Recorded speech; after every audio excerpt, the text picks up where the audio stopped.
Hello friends, எல்லோருக்கும் வணக்கம். Welcome to young investor channel. Actually markets பார்த்துருப்பீங்க. ஸோ மார்க்கெட் பார்த்தீங்கன்னா நிஃப்டி 22,865 பாயிண்ட்ஸில் ட்ரேட் ஆகுது. ஸோ நான் ரெக்கார்ட் பண்ணுறது டைம் பார்த்தீங்கன்னா 1:30.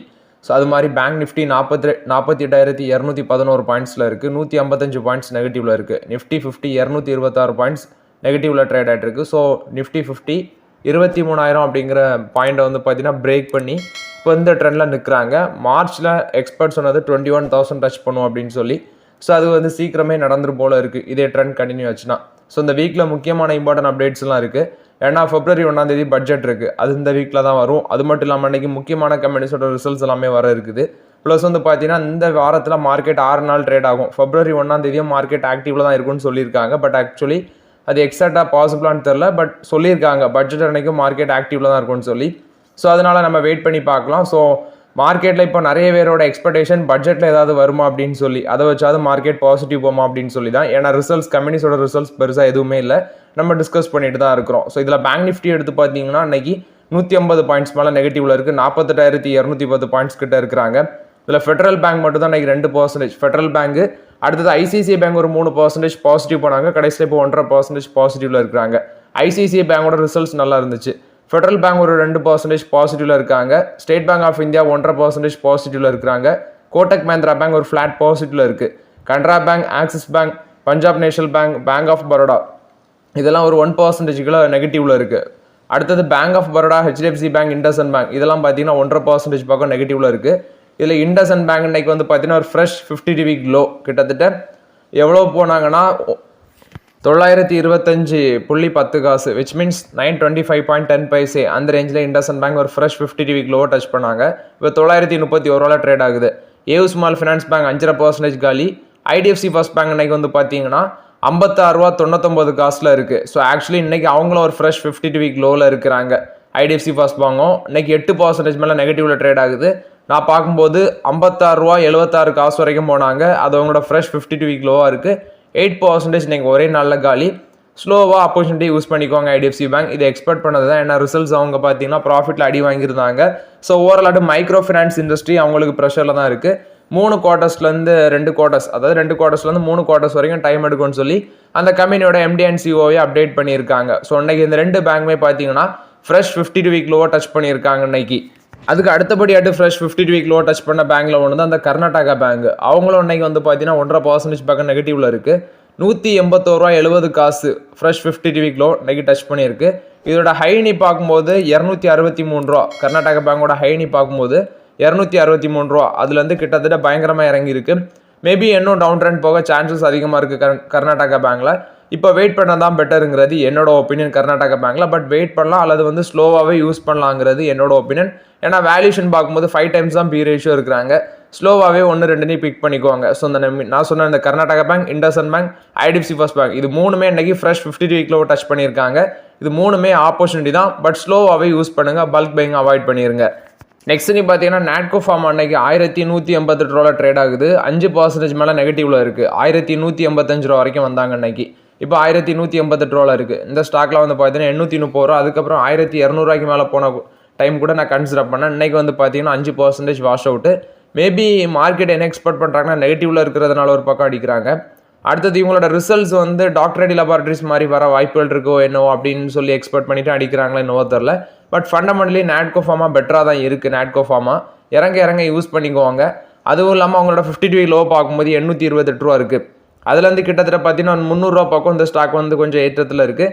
அதனால ஸ்லோவாகவே யூஸ் பண்ணிக்கோங்க நாட்கோ ஃபார்மா. ஒருவேளை ரிசல்ட்ஸ் வந்து ரெட்டிஸ் மாதிரி ஃப்ளாட் ஆட்டோ அல்லது வந்து பார்த்தீங்கன்னா ப்ராஃபிட் கொஞ்சம் அடி வாங்குது அப்படிங்கிற பட்சத்தில் ஸ்டாக் ப்ரைஸ் இன்னும் இறங்க சான்சஸ் இருக்குது. அதனால நாட்கோ ஃபார்மில் ஸ்லோவாக யூஸ் பண்ணிக்கோங்க. ரெட்டிஸும் பார்த்தேன் 1200 இருக்குது. ரெட்டிஸோட 52 வீக் லோ 1120 தான். அதுலேருந்து ஒரு 80 தான் பார்த்தீங்கன்னா அதிகமாக ட்ரேட் ஆகுது. மேபி எகைன் வந்து டாக்டர் ரெட்டி லேபார்டரிஸும் 52 வீக் லோ போக பாசிபிலிட்டிஸ் அதிகமாக இருக்குது.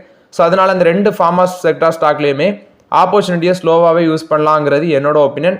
ரெட்டிஸோட ரிசல்ட்ஸ் வந்துட்டு, பட் நாட்கோ ஃபார்மாவோட ரிசல்ட்ஸ் இன்னும் நமக்கு கிடைக்கல. ஸோ அந்த ரிசல்ட்ஸ் வந்த பிறகு டிஸ்கஸ் பண்ணிவிட்டு ஸ்லோவாக யூஸ் பண்ணலாம். பட் அது வரைக்கும் நாட்கோ ஃபார்மில் வெயிட் பண்ணுங்கள். ரெட்டிஸில் இப்போதைக்கு ஆப்பர்ச்சுனிட்டி யூஸ் பண்ணுங்கள். நெக்ஸ்ட் பார்த்தீங்கன்னா விப்ரோ இன்னைக்கு 3% காலி, 308 இருக்குது. ஸோ விப்ரோவோட டிவிடெண்ட் பார்த்தீங்கன்னா ஒரு 6 டிவிடெண்டு. அதுக்கான ரெக்கார்ட் டேட் இந்த வீக்கில் தான் வர இருக்குது. ஸோ நான் நேற்றே நைட்டு வீடியோவில் சண்டே உள்ள நைட்டு வீடியோ நீங்கள் பார்த்தீங்கன்னா தெரியும். இந்த வீக்கில் உள்ள டிவிடெண்ட் ஸ்டாக்ஸ் அதுக்கான ரெக்கார்ட் டேட் எல்லாமே அதில் அப்டேட் பண்ணியிருப்பேன். ஸோ விப்ரோ 6 ரூபா டிவிடெண்ட் அனௌன்ஸ் பண்ணியிருந்தாங்க, அதுக்கான ரெக்கார்ட் டேட் இந்த வீக் தான் வருது. பட் இருந்தாலும் பார்த்தீங்கன்னா விப்ரோ பிடிச்சி 3% அடிச்சு விட்டுட்டாங்க. ஸோ விப்ரோ மார்க்கெட்டில் நெகட்டிவ் ட்ரெண்டில் தான் இருக்குது.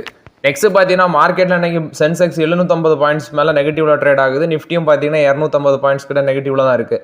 ஸோ இந்த மார்க்கெட் கிராஷ்னால பார்த்தீங்கன்னா கிட்டத்தட்ட 9 லட்சம் கோடி மேலே மார்க்கெட் கேப்லேஷன் வைப் அவுட் அப்படின்னு சொல்லியிருக்காங்க. ஸோ ஓவராலாட்டு 9 லட்சம் கோடிக்கு மேலே வந்து பார்த்தீங்கன்னா இன்வெஸ்டர்ஸுக்கு இன்னைக்குள்ள மார்க்கெட் கிராஷ்னால வந்து லாஸ் ஆயிருக்கு. அடுத்தபடியாட்டு பார்த்தீங்கன்னா ரிலையன்ஸ் இண்டஸ்ட்ரீஸ்.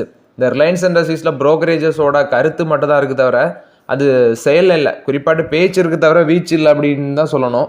இந்த ரிலையன்ஸில் ரொம்ப நாளாகவே பார்த்துட்டு இருக்கிறேன். இன்றைக்கும் ஷேர் ப்ரைஸ் 1220 ரூபா, கிட்டத்தட்ட அவங்களோட 52 வீக் லோ பக்கம் தான் ட்ரேட் ஆகுறாங்க.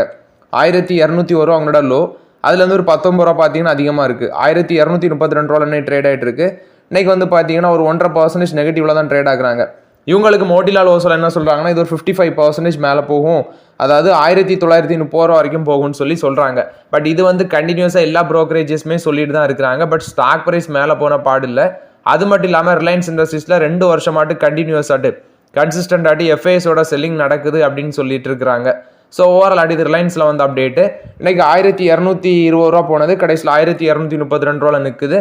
ஸோ மேலே போகுதா அப்படின்னு சொல்லி வெயிட் பண்ணி பார்க்கலாம் ரிலையன்ஸ் இண்டஸ்ட்ரீஸில். நெக்ஸ்ட் பார்த்தீங்கன்னா அதானி வில்மர் இவங்களோட ரிசல்ட்ஸ் வந்திருக்கு. ஸோ ப்ராஃபிட் பார்த்தீங்கன்னா கிட்டத்தட்ட டபுளாக இன்க்ரீஸ் ஆயிருக்கு. 410 கோடி ப்ராஃபிட் பண்ணியிருக்காங்க. 201 கோடியாக இருந்திருக்கு சேம் பீரியட் லாஸ்ட்டில். இப்போ அது 410 கோடி இன்க்ரீஸ் ஆயிருக்கு.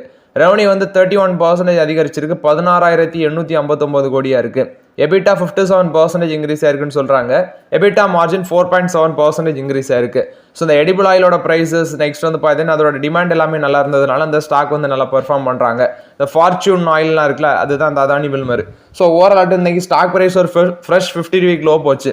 இன்னைக்கு சம்பவத்தை கேளுங்க, இந்த ஸ்டாக் வந்து இன்னைக்கு ஒரு ஃப்ரெஷ் 50 வீக் லோ போயிருக்காங்க. ஆஃப்டர் த ரிசல்ட்ஸ் பார்த்தீங்கன்னா ஒரு 3% பக்கம் பாசிட்டிவ்ல இருக்குது. 257 ரூபாய் ட்ரேட் ஆகுது.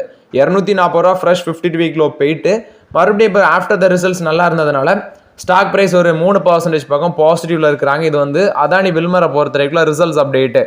நெக்ஸ்ட் பார்த்தீங்கன்னா ஜைடஸ் லைஃப் சயின்சஸோட சேர்மன், அதாவது மிஸ்டர் பங்கஜ் ஆர் பட்டேல், இவருக்கு வந்து பத்மபூஷன் விருது கிடச்சிருக்கு அப்படின்னு சொல்லி அப்டேட் கொடுத்துருக்காங்க. ஸோ இது கவர்மெண்ட் ஆஃப் இந்தியா அனௌன்ஸ்மெண்ட் பண்ணாங்க. நம்ம தமிழ்நாட்டில் கூட அஜித் ஷேருக்குலாம் கிடச்சிச்சு. ஸோ அது மாதிரி வந்து பார்த்தீங்கன்னா இவருக்கும் கிடச்சிருக்குன்னு சொல்லியிருக்காங்க. அதுக்கு அடுத்தபடியாட்டு டிவிஎஸ் மோட்டார் வந்து அப்டேட்டு.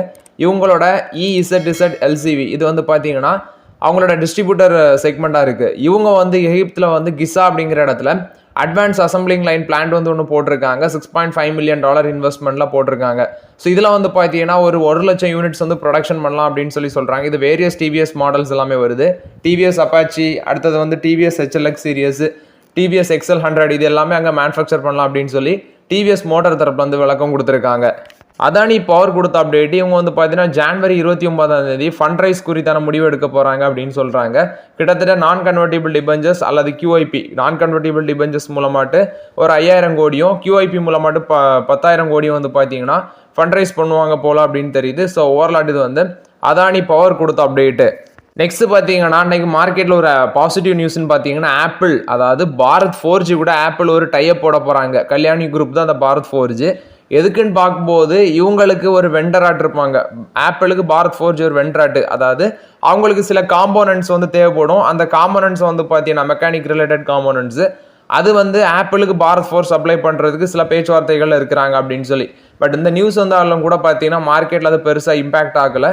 ஸோ ஓவரால் இது வந்து ஆப்பிள் பாரத் 4G பொறுத்த வரைக்கும் அப்டேட்டு. பஜாஜ் ஃபினான்ஸில் வந்து அப்டேட். இன்னைக்கு ஸ்டாக் 2% கீழே விழுந்துருந்துச்சு. 7270 ரூபா சம்திங்கில் இருக்குது. பஜாஜ் ஃபினான்ஸ் பார்த்தீங்கன்னா ஒரு 860 கோடி மேலே உள்ள டேக்ஸ் டிமாண்ட் வந்து புனே டேக்ஸ் ஆஃபீஸ்லேருந்து அவங்களுக்கு கிடச்சிருக்கு அப்படின்னு சொல்கிறாங்க. ஜாயின்ட் கமிஷனர் இது புனே ஆஃபீஸ்லேருந்து இவங்களுக்கு வந்திருக்கு. 863.15 கோடி வேல்யூ உள்ள டேக்ஸ் நோட்டீஸ். இது வேரியஸ் இயர்ஸில் உள்ளது. ஒன்று பார்த்தீங்கன்னா 341.28 கோடின்னு சொல்கிறாங்க. அடுத்தது இன்ட்ரெஸ்ட் அண்ட் லைபிலிட்டி, அது சம்மந்தமாக ஒரு 180, அது பெனால்ட்டி ஒரு 340 கோடி அப்படின்னு சொல்கிறாங்க. கிட்டத்தட்ட டோட்டலாட்டு 863 கோடி வேல்யூ உள்ள டேக்ஸ் நோட்டீஸ் வந்து பார்த்தீங்கன்னா இவங்களுக்கு கிடச்சிருக்கு. பட் ஆக்சுவலி இவங்க அதுக்கு எகென்ஸ்டாட்டு அப்பீல் பண்ணுவாங்க அப்படின்னு சொல்லி அப்டேட் கொடுத்துருக்காங்க. இது பஜாஜ் ஃபினான்ஸ் கொடுத்த அப்டேட்டு. அல்ட்ராடெக் சிமெண்ட் தரப்புல வந்து ஒரு அப்டேட் கொடுத்துருக்காங்க. இவங்க வந்து ஹிடல்பர்க் சிமெண்ட்டை வந்து டேக் ஓவர் பண்ணுறதுக்கு, விச் மீன்ஸ் அக்யூசிஷன் பண்ணுறதுக்கு பேச்சுவார்த்தையில் இருக்கிறாங்க அப்படின்னு சொல்லி அப்டேட் கொடுத்துருக்காங்க. ஸோ இது வந்து பார்த்தீங்கன்னா ஜெர்மன் சிமெண்ட் கம்பெனி இவங்களை வந்து அக்யூசிஷன் பண்ணுறதுக்கு ஆதித்யா பிர்லா குரூப்பான இவங்க ஆதித்யா பிர்லா குரூப்பான அல்ட்ராடெக் வந்து பார்த்தீங்கன்னா பேச்சுவார்த்தையில் இருக்கிறாங்க. 69.3% ஆஃப் த ஸ்டேக் வந்து அக்யூசியேஷன் பண்ணுறதுக்கு மேபி 3381 கோடி வேல்யூ வரும்னு சொல்கிறாங்க. அந்த அக்யூசியேஷன் வெயிட் பண்ணி பார்க்கலாம், அந்த அக்யூசியேஷன் கம்ப்ளீட் ஆகுதா அப்படின்னு சொல்லி. ஐடிசி பார்த்தீங்கன்னா இன்றைக்கி ஒரு 437 ரூபா சம்திங்கில் ட்ரேட் ஆகுது, ஒரு ஃப்ளாட் நெகட்டிவ்ல இருக்குது. ஐடிசியோட அந்த hotel business which means ITC hotels listing வந்து பார்த்தீங்கன்னா விரைவில் இருக்கும் அப்படின்னு சொல்லி அப்டேட் கொடுத்துருக்காங்க. ஸோ ரீசெண்டாக என்டிடிவி ப்ராஃபிட்டில் வந்து ஆர்டிகல்லாம் படிக்கும்போது பட்ஜெட்டுக்கு முன்னாடியே கூட லிஸ்ட் ஆக சான்சஸ் இருக்குன்னு சொல்லி அப்டேட் வந்துருந்துச்சு. இப்போ ஐடிசி வந்து அவங்களோட அந்த listing process which means ITC ஹோட்டல்ஸை என்எஸ்சி பிஎஸ்சியில் லிஸ்ட் பண்ணுறதுக்கு அந்த ஃபைல்ஸ் எல்லாமே அப்ளிகேஷன் ஃபைல்ஸ் எல்லாமே சப்மிட் பண்ணியிருக்காங்க அப்படின்னு சொல்லி அப்டேட் வந்திருக்கு. அது மட்டும் இல்லாமல் என்ன லிஸ்டிங் டேட் வந்து ஃபைனல் ஆகலை. பட் என்டிடிவி ப்ராஃபிட் என்ன ப்ரெடிக்ட் பண்ணியிருக்காங்கன்னா ஜான்வரி 29 வந்து பார்த்தீங்கன்னா லிஸ்ட் ஆயிரும். பிஃபோர் த பட்ஜெட் வந்து அது லிஸ்ட் ஆக சான்சஸ் இருக்குது அப்படின்னு சொல்லி அப்டேட் சொல்கிறாங்க. பட் நம்ம வெயிட் பண்ணி தான் பார்க்கணும். ஓவரால் இது வந்து ஐடிசியை பொறுத்த வரைக்கும் அப்டேட்டு. நெக்ஸ்ட் பார்த்தீங்கன்னா இன்ஃபோசிஸுக்கும் காக்னிசாண்டுக்கும் ஒரு குஸ்தி சண்டை போயிட்டு இருக்கு. காக்னிசாண்டோட இன்னொரு சப்சிடரி தான் பார்த்தீங்கன்னா காக்னிசான் டெக்னாலஜி கார்பரேஷன் சொல்யூஷன் சம்திங் ஒன்று இருக்குது. அவங்க வந்து அவங்களோட ஹெல்த் இன்சூரன்ஸ் செக்டரில் வந்து பார்த்தீங்கன்னா இன்ஃபோசிஸ் வந்து ஒரு ட்ரேட் சீக்ரெட் கோடை வந்து ஸ்டீல் பண்ணிட்டாங்க அப்படின்னு சொல்லி சில பிரச்சனைகள் வந்து காக்னிசாண்டுக்கும் இன்ஃபோசிஸுக்கும் போயிட்டுருக்கு. பட் இன்ஃபோசிஸ் என்ன சொல்கிறாங்கன்னா அதை வந்து டினை பண்ணுறாங்க. நாங்கள் வந்து அப்படி எந்த ட்ரேட் சீக்ரெட் கோடையுமே வந்து ஸ்டீல் பண்ணலாம் அப்படின்னு சொல்லி இன்ஃபோசிஸ் டினை பண்ணுறாங்க. ஸோ ஓவரால் இது வந்து பார்த்தீங்கன்னா காக்னிசான் இன்ஃபோசிஸை பொறுத்த வரைக்கும் அப்டேட்டு. நெக்ஸ்ட் பார்த்தீங்கன்னா சிடிஎஸ்எல் இந்த பங்கு இன்னைக்கு 9% நெகட்டிவ்ல தான் ட்ரேட் ஆகுது. 1989 ரூபா வரைக்கும் இவங்களோட 50 டிவி ஹை, அதுலேருந்து இப்போ 1360 ரூபாவில் ட்ரேட் ஆகுது. 811 ரூபா தான் இவங்களோட லோ. கிட்டத்தட்ட வந்து பார்த்தீங்கன்னா இந்த ஸ்டாக் வந்து இன்னைக்கு அடி விழுறதுக்கு 9% அவுட்டு 1360 ரூபாவில் ட்ரேட் ஆகுது. இதுக்கு காரணம் அப்படின்னு சொல்லி பார்க்கும்போது இவங்களோட ரிசல்ட்ஸ் வந்து பார்த்தீங்கன்னா மார்க்கெட் அக்செப்ட் பண்ணல. ப்ராஃபிட் கொஞ்சம் அதிகரித்தாலும் ரிசல்ட்ஸை மார்க்கெட் அக்செப்ட் பண்ணாத பட்சத்தில் அடிச்சிருக்காங்க. ஸோ கிட்டத்தட்ட அந்த ஸ்டாக் வந்து பார்த்தீங்கன்னா பயங்கரமாக அவங்க பீக் லெவலில் வந்து விழுந்திருக்கு. கிட்டத்தட்ட 500 600 பக்கம் அவங்களோட பீக் லெவலில் வந்து நெகட்டிவ்ல தான் ட்ரேட் ஆகிட்டு இருக்காங்க. 10 அனாலிஸ்ட்டில் 6 பேர் ஹோல்ட் ரேட்டிங் கொடுக்குறாங்க இந்த ஸ்டாக்குக்கு. 2 பேர் வந்து பார்த்தீங்கன்னா பை காலும், 2 பேர் வந்து பார்த்தீங்கன்னா செல் காலும் கொடுக்குறாங்க. ஸோ ஓவரால் இது வந்து சிடிஎஸ்எல் பொறுத்த வரைக்கும் ரிசல்ட்ஸ் இது ஸ்டாக் அப்டேட்டு. ரிசல்ட்ஸ் பார்க்கும்போது பார்த்தீங்கன்னா அவங்களோட டிசம்பர் குவார்ட்டரில் 221 கோடி வந்து ஆப்ரேட்டிங் இன்கமாக இருந்திருக்கு. பட் ஆக்சுவலி இது சேம் பீரியட் லாஸ்ட் இயரை கம்பேர் பண்ணும்போது குறைஞ்சிருக்கு. எபிட்டாவும் 27% கீழே விழுந்திருக்கு. நெட் ப்ராஃபிட் வந்து 105 கோடியாக இருந்திருக்குன்னு சொல்லியிருக்காங்க. அதுவும் 38% ட்ராப் ஆயிருக்கு. நியூ அக்கௌண்ட் ஓப்பன் பண்ணதும் 92 லேக்காக இருந்திருக்கு. முந்தின குவார்ட்டரில் அது 1.18 crores இருந்திருக்கு. ஸோ அதெல்லாம் பேஸ் பண்ணி தான் இந்த ஸ்டாக் அடிச்சிருக்காங்க. ஸோ ரிசல்ட்ஸ் போகிற அந்த பேஸில் சிடிஎஸ்எல் இன்னைக்கு 9% நெகட்டிவ்ல ட்ரேட் ஆகுது மார்க்கெட்டில். நெக்ஸ்ட் பார்த்தீங்கன்னா கனரா பேங்கோட ரிசல்ட்ஸ் வந்திருக்கு. ப்ராஃபிட் ஒரு 12% இன்க்ரீஸ் ஆயிருக்குன்னு சொல்லியிருக்காங்க. 4104 கோடியாக இருக்குது. பட் ஆக்சுவலி அவங்களோட இன்ட்ரெஸ்ட் இன்கம் பார்க்கும்போது நெட் இன்ட்ரெஸ்ட் இன்கம் ஒரு 3% கீழே விழுந்திருக்கு. Pre provision operating profit 15% increase ஆயிருக்கு. 7837 கோடியாக இருக்குது. பட் ப்ரொவிஷன்ஸ் 26% அதிகரிச்சிருக்கு. 2398 கோடியாக இருக்குது. டெபாசிட் க்ரோத்னு பார்க்கும்போது டோட்டல் டொமஸ்டிக் டெபாசிட் 7.76% வளர்ச்சி அடைஞ்சிருக்கு. குவார்டர் ஆன் குவார்டர் பேசிஸில் இது 1.51% தான் க்ரோத்து. ஸோ ஓவரால் ஃப்ளாட்டாக தான் இருக்குது. சேவிங்ஸ் டெபாசிட் 1.74% தான் இன்க்ரீஸ் ஆயிருக்குன்னு சொல்லியிருக்காங்க. குவார்டர் ஆன் குவார்டர் பேசிஸில் ஒரு 3.5% டிக்ளைன் ஆயிருக்கு. காசா டெபாசிட் ஒரு 2% இயர் பேசிஸில் வளர்ச்சி அடைஞ்சிருக்கு. குவார்டர் ஆன் குவார்டர் பேஸில் ஒரு 2.5% கீழே விழுந்திருக்கு. டேர்ம் டெபாசிட் 10% இன்க்ரீஸ் ஆயிருக்குன்னு சொல்லியிருக்காங்க இயர் பேசிஸில். பட் அது குவார்டர் ஆன் குவார்டர் பேசிஸில் பார்க்கும்போது ஒரு 3.39% வந்து பார்த்தீங்கன்னா இன்க்ரீஸ் ஆயிருக்கு அப்படின்னு சொல்லி மென்ஷன் பண்ணியிருக்காங்க. ஸோ ஓவரால் இதில் என்ன புரியுது அப்படிங்கிற பட்சத்தில் பார்க்கும்போது டெபாசிட்லாம் பெரிய அளவில் வளர்ச்சியில் இந்த கனரா பேங்க் ரிசல்ட்ஸை பார்க்கும்போது அதே மாதிரி அவங்களோட குளோபல் டெபாசிட் வந்து ஒரு 8.44% இன்க்ரீஸ் ஆயிருக்கு. குவார்டர் ஆன் குவார்டர் பேஸில் 1.5% தான் இன்க்ரீஸ் ஆயிருக்கு. அதே மாதிரி அவங்களோட நெட் இன்ட்ரெஸ்ட் இன்கம் பார்க்கும்போது குவார்டர் ஆன் குவார்டர் பேஸில் 2% டிக்ளைன் ஆயிருக்கு. ப்ராஃபிட் ஆஃப்டர் டேக்ஸ் நெட் ப்ராஃபிட்டும் 2% குவார்டர் ஆன் குவார்டர் பேஸில் டிக்ளைன் ஆயிருக்குன்னு தான் சொல்லியிருக்காங்க. என்ன கேட்டால் இதுலலாம் பெருசாக க்ரோத் இல்லை. கனரா பேங்க்லாம் இந்த பிஎஸ்சி செக்டார் பேங்க் ஸ்டாக்ஸ்லாம் இப்படி தான் பெருசாக க்ரோத் இருக்காது. அப்புறம் கன்சிடர் பண்ணிவிட்டு அது மேலேயும் போகாது. இது ஃபீல் பண்ணிட்டு இருக்கிறோம். ஆக்சுவலி ரிசல்ட்ஸ் இன்னும் ஃபுல்லாக வரல. நான் ஹாஃப் ரிசல்ட்ஸ் தான் வந்திருக்கு. அதை மட்டும் உங்கள்ட்ட அப்டேட் பண்ணியிருக்கேன். கனரா பேங்க் இன்னைக்கு மார்க்கெட்டில் நெகட்டிவ் ட்ரெண்டில் தான் இருந்துச்சு. அதானி குழுமத்தோட இன்னொரு பங்கு தான் அந்த ஏசிசி. அவங்களோட ரிசல்ட்ஸும் வந்திருக்குது. இவங்க வந்து பார்த்தீங்கன்னா அந்த சிமெண்ட் செக்டாரில் இருக்கிற கம்பெனி. இவங்க என்ன சொல்கிறாங்கன்னா இவங்களோட ப்ராஃபிட் 103% அதிகரிச்சிருக்குன்னு சொல்லியிருக்காங்க. 1092 கோடியாக இருக்குது. ரெவன்யூ ஃப்ரம் ஆப்ரேஷன் 7% இன்க்ரீஸ் ஆயிருக்கு. 5207 கோடியாக இருக்குது. ஸோ ஓவரால் ப்ராஃபிட் அவங்க மென்ஷன் பண்ணுறாங்க. குவார்டர் அண்ட் குவார்டர் பேசிஸில் 447% இன்க்ரீஸ் ஆயிருக்கு. அதே மாதிரி ரெவன்யூவும் பார்த்தீங்கன்னா 15% இன்க்ரீஸ் ஆயிருக்குன்னு சொல்லி சொல்கிறாங்க. இது சிமெண்ட் மேக்கர் கம்பெனி தான் இந்த ACC. Adani group one company தான் நல்ல ஒரு ரிசல்ட்ஸ் போஸ்ட் பண்ணியிருக்கிறாங்க. ஸோ ஓகே ஃப்ரெண்ட்ஸ், ஆக்சுவலி இந்த வீடியோவில் சில இம்பார்ட்டன்ட் அப்டேட்ஸ் எல்லாமே டிஸ்கஸ் பண்ணோம். இந்த வீடியோ உங்களுக்கு பயனுள்ளதாக இருக்கும்னு நினைக்கிறேன். பயனுள்ளதாக இருந்துச்சுன்னா லைக் பண்ணுங்கள், சப்ஸ்கிரைப் பண்ணுங்கள், கமெண்ட் பண்ணுங்கள். Okay friends, thank you.